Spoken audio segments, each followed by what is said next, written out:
ඔන්න අපි අද විස්තර අරගෙන ආවේ මේ ලෝකේ එදා මෙදා තුර හදපු විශාලම සබ්මැරින් එක ගැන. මේ සබ්මැරින් එක තමයි සෝවියට් රුසියාවෙන් 1980 දශකයේ හදපු සෝවියට් ටයිෆෝන් ක්ලාස් සබ්මැරින් එක.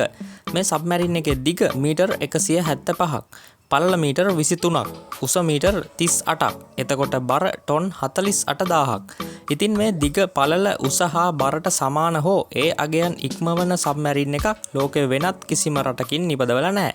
මේ සබ්මැරින් එකේ විශේෂත්වය තමයි මේකට ආක්ටික් අයිස් තට්ටුවට යටින් දිගු කාලයක් එක දිගට ගමන් කරන්න හැකිවීම. මේ නිසා නේටෝ සබ්මැරින් වලට මේ සබ්මැරින් එක හඳුනා ගන්න හෝ පහර දෙන්න බෑ.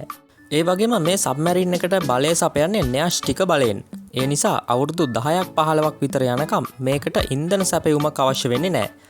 ඒත් ආහාර සැපයුම, සෙබළුන්ගේ මානසික විවේකය හා සබ්මැරින් එකේ නඩත්තු කටයුතු වෙනුවෙන් මාස 3-4කට වරක් මේක සාගරය මතු පිටට ඇවිත් තිබුණා. මේ සබ්මැරින් එකේ සේවය කරපු පිරිස 160ත් 170ත් අතර ගණනක්.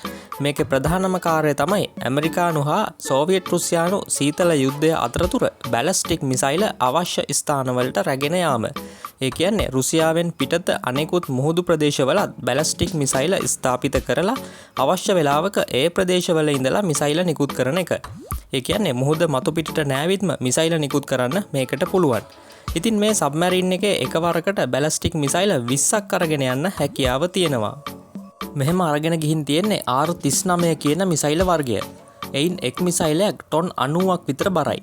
කොහොමුණත් අත්හදා බැලීම් වලදී මිසක් යුද්ධයේදී නම් මේ සබ්මැරින් එකෙන් මිසයිල නිකුත් කරලා නැහැ.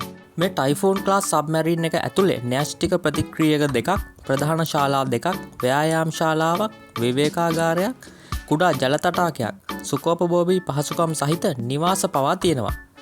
බැලස්ටික් මිසයිල 20ට අමතරව සබ්මැරින් එකේ ආරක්ෂාව වෙනුවෙන් ටෝපිඩෝ ටියුබ් 6කුත් අන්තර්ගතයි. 1981 වගේ කාලෙදි නිෂ්පාදනය කරලා 2010 වගේ වෙද්දි මේ වර්ගයේ සබ්මැරින් 5ක්ම විශ්‍රාම ගන්නවලා තිබුණා. ඒ කාලේ මේ වර්ගයේ සබ්මැරින් 6ක් රුසියාව සතුව තිබිලා තියෙනවා. අවසන් සබ්මැරින් එක 2023 දී විශ්‍රාම ගියා. එහෙනම් තවත් දවසක හරියටම මේ වෙලාවට හමු වෙමු. රැඳී ඉන්න අපිත් එක්කම මේ ලෝකෙ ලොකුම දේ හොයන මෙගා ලිස්ට්.